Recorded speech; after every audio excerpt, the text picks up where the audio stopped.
just took this job in June. Yeah. And you said right from day one that your goal was significant change. Yeah. What wasn't working? Well, it's a great question. The reason I took the job, and I wasn't looking for a job, as I said, I think I have had the best number 2 job in sports, hands down. At the NFL? At the NFL. I got to do great stuff, and nobody knew who I was, so I could go to a restaurant and no one would yell at me about the overtime rule or whatever it was. Yeah. Bad call in that playoff game. But the more I studied the golf industry and the more I studied professional golf and the PGA Tour specifically, I felt it was an extremely unique opportunity. If you looked at the game of golf in general, it has grown tremendously. The last growth spurt really started in COVID, and I think it's been up from a participatory standpoint 40% since COVID.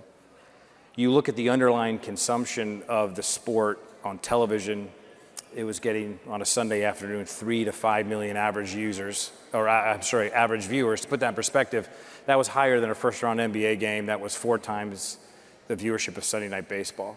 Yet the entire narrative around golf was, oh, it's fractured, it's messy. There's some truth to that, but I looked at that as opportunity because I felt no sport, if you study history, including the NFL, had become relevant or had become strong without a good old-fashioned crisis. The NFL had the AFL-NFL fight. They had labor issues. I lived through some of them. Golf had theirs. It was a little late. And if you look at the history, if you do things right, I think it's only opportunity after those crises. So I looked at all that, and I thought it was a tremendous amount of opportunity, so that's why I joined. You said, quote, we're going to honor tradition, but we will not be overly bound by it. What does that mean? I mean, I think it means every sport has tradition. Every sport has customs and things that make it really special, and golf is no different. First of all, golf is not football, so I still have a lot to learn, right? And everything I did in my old job should not or will not work here. But what I mean by that is any sport has learned how to embrace tradition but innovate the product. So I came from a culture at the NFL where football has a tremendous tradition in this country. It means a lot to people. But we were not afraid to innovate and change the rules for the better of the product, for the safety of the players.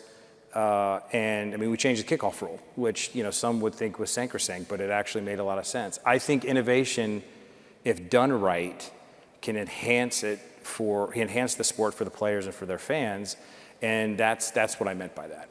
So there's been, and I know you've seen this. Over the last 72 hours or so, there's been a lot of rumor, a lot of speculation in the marketplace about major schedule changes that could be coming to the tour in 2027. Harris English played on the U.S. Ryder Cup team, seems to have said, according to some, the quiet part out loud, that you are going to change the schedule, that you'll start after the Super Bowl to avoid conflicts that are rather obvious, that you'll have 20 or so events, all of the same caliber to draw all of the top level players. Is that true? Well, nothing's been decided. And I think Harris's comments have been getting a lot of attention, but Harris's comments really reflect a lot of conversations that have been going on. And if you dig deeper into what he said, it's not that complicated. Competing with football in this country for media dollars and attention is a really hard thing to do. Major League Soccer just moved their schedule around because of other things. And so the idea of the majority of the sport of golf, it played in the summer and gets people's attention. So looking at schedules that optimize that part in the calendar is certainly something we talk about. If you go further upstream, what Harris is also referring to is when I was on the job not too long, the first thing I decided to do was announce a new committee called the Future Competition Committee, which is chaired by Tiger Woods and is made up of a handful of players and some outside advisors, which is aimed at looking at the competitive product with the idea of how do we make it better for players and for fans and our partners. And these are the types of debates we're having.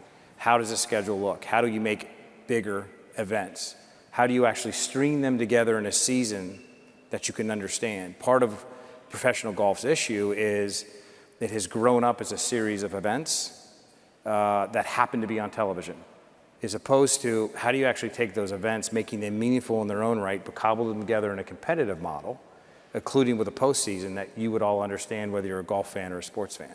So those are the questions we're asking: how to make bigger and better events, how to put them in the calendar where fans will watch more, and how to put it in a competitive model that not only golf fans but sports fans will embrace.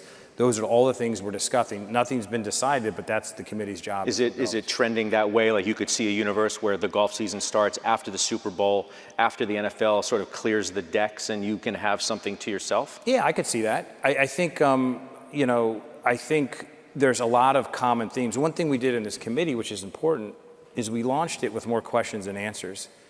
And we did that on purpose because we want it to be informed by data, research, and our partners. And so we concluded a series of meetings where all of our media partners came in, and we just said, blank sheet of paper, what would you do? How would you make this great to increase fan engagement? We brought media partners who we don't have deals with, who are also in the sports landscape, who said, hey, this would make the sport more interesting. We brought in sponsors. Hey, how do you make this more effective for you to activate around? We surveyed fans about what do you want to see? And that's all being input into the discussion and how you actually make the sport better. So yeah, you could see us making events bigger. You could see, listen, what I did announce, while everything that works in football doesn't work in sports, there are some things I learned. The sports business model is not that complicated. You first get the competitive model right. You second find the best partners. And if you do that right, fans will reward you with their time. The economics flow from that. And so we're working on the competitive model part, and we're doing it in concert with our partners. And we're basing the competitive model on 3 principles that I think work across all sports, and all sports are changing. And this is what worked in the NFL. These 3 things helped make the NFL popular. The good news is, well, the bad news, golf only has 1 or 2. I'm sorry, golf only has 1, but it's the hardest one to get. Golf doesn't have 2. The first is competitive parity. The second is simplicity, and the third is scarcity. If you look at competitive parity, what worked at the NFL, and I think all sports are chasing, is how do you actually make the tightest competition possible? So on any given Sunday, you don't know who's going to win. Golf has that. The difference between the 10th best golfer in the world and the 50th is razor thin. That is incredible strength. Golf already has the hard part. But how do you actually make a competitive model that's simple and understand, and how do you make scarce events that actually fans want to follow? Those are the principles that are guiding the competitive model, and I think we'll know in a handful of months where we come out. So you think, it sounds like you can NFLify golf in some respects in terms of the scarcity angle, where every week matters. Yes, I don't want to, again, there's this narrative that it's NFL, it's not NFLizing. I think it is creating more events that matter, right? There's reasons sports are in prime time on television, because it's an event that you have to see. You can't, so I don't want to, I want to be very clear that this is not taking the NFL model and applying it to golf. It is taking principles that fans across sports have said, I will reward you with my time if you make an event that matters, if it's in the competitive landscape and model that I understand, and I should show up and watch it. That's what we're striving for. Every event should really matter. And so you want to call that NFLizing, call it NFLizing. NFL does that better than anybody, but I think you see all sports leagues chasing those 3 things. Is it a problem for you that the most popular American player doesn't play on your tour? Bryson DeChambeau, wherever he goes, the draw is obvious. He's magnetic, and he doesn't play on your tour. Yeah. Is that a problem? I think Bryson is a star, and he's an amazing golfer. He's also amazing for what he does off the golf course, in that, the bulk of his consumption and where people see him is on YouTube, by the way. I mean, they don't see him on television because the other league doesn't really draw a lot of viewers. But yeah, I think everybody wants to see the best golfers compete. But I will say, there's a complete misconception about the sport of golf that I think is that any given tournament or competition matters if there's the same 3 or 4 people in it. You want to see the same 3 or 4 people in it. But if you look at the depth of talent of the PGA Tour, that competitive parity aspect of it is unrivaled. And there's no tour on earth that has the deeper amount of talent than the PGA Tour has. And every sport has stars, but what really makes sports work is also the middle class. So in my old job, sure, we put the Kansas City Chiefs on primetime as much as we can, but that's not why the NFL was so successful. It was because when the Bengals are good, you watch. When the Lions are good, you watch. The middle class matters. You cannot build a lifelong sport that outlives your stars if you don't build a system that works beyond your stars. And I think you look at the depth of the PGA Tour and you look at the stories that are coming out of there, I think that's where a real strength of our tour is. It's the obvious follow-up is, are we ever going to get a PGA Tour Live deal? Listen, I don't know. I don't know the answer to that. I have been very public about, first of all, I didn't live through any of the previous conversations, and I will admit that the disruption in the sport is probably the reason I'm sitting here now.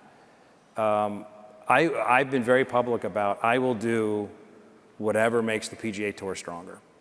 And the interesting thing about the PGA Tour, which makes it unique in all of sports, is that it is player owned. The players own the equity in the tour. Every other sport is either sort of contracted relationships, normally through a collective bargaining agreement where it's management and labor. I work for the players, and we have a system where they own the equity and can actually earn more, which is an extremely powerful model in sports. And I feel a deep responsibility to create something for them in this golf ecosystem. And they should be benefiting from professional sports more than anybody because they are the sport. So I have a responsibility to them. I have a responsibility to the PGA Tour, and I will do whatever benefits the tour. Have you met with anybody from Live? I've had conversations, sure. Do you want the two sides to come together? I wouldn't put it that way. Again, I'm interested in anything that strengthens our tour. Wouldn't that strengthen the tour if we had one collective group? Depends. Depends what the terms are. Depends what. I think we're doing pretty good competing the way we are. But yeah, I think having the best professional tour in the world makes a lot of sense, and you need the best golfers to do that. But I'm also very focused, as I mentioned, of developing a professional sport that outlives any of our stars. That's what the most successful sports in the world do. Is Tiger, because you mentioned you've named him to the top of your new committee, he's eligible for the Champions Tour next year, right? Yeah. I can't even believe it. You know, as watching this guy's entire career, I just can't believe that we're on the cusp of that.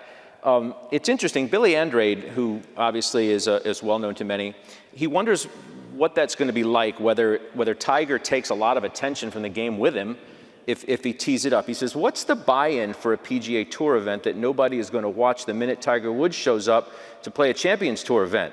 That's what I think they're worried about, they being you guys. Is that? Oh, us? Yeah. Not worried about that. I don't know what Tiger's plans are.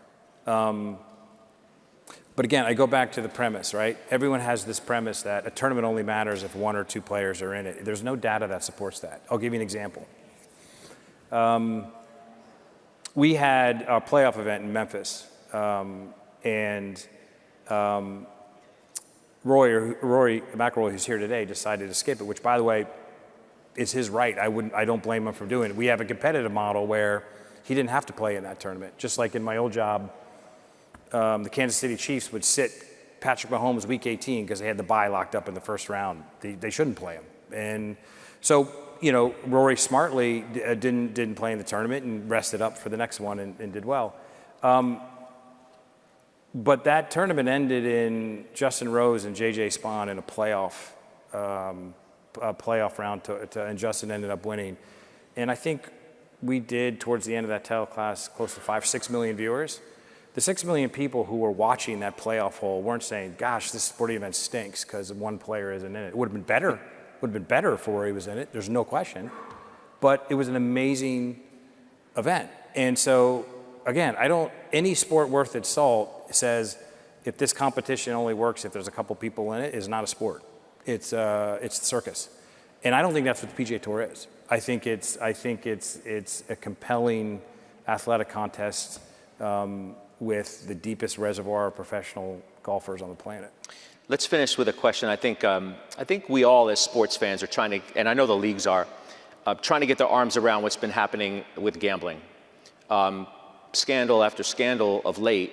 And I'm curious how you think about that topic in an individual sport. Yeah, I think the way I think about it is, first of all, sports betting, like every other professional sport, the risk or the concern is always you do not want the integrity of your sport to be questioned or challenged or compromised in any shape or form, whether that's gambling related or any other sort of cheating. So everybody in the professional sports game has always had that perspective.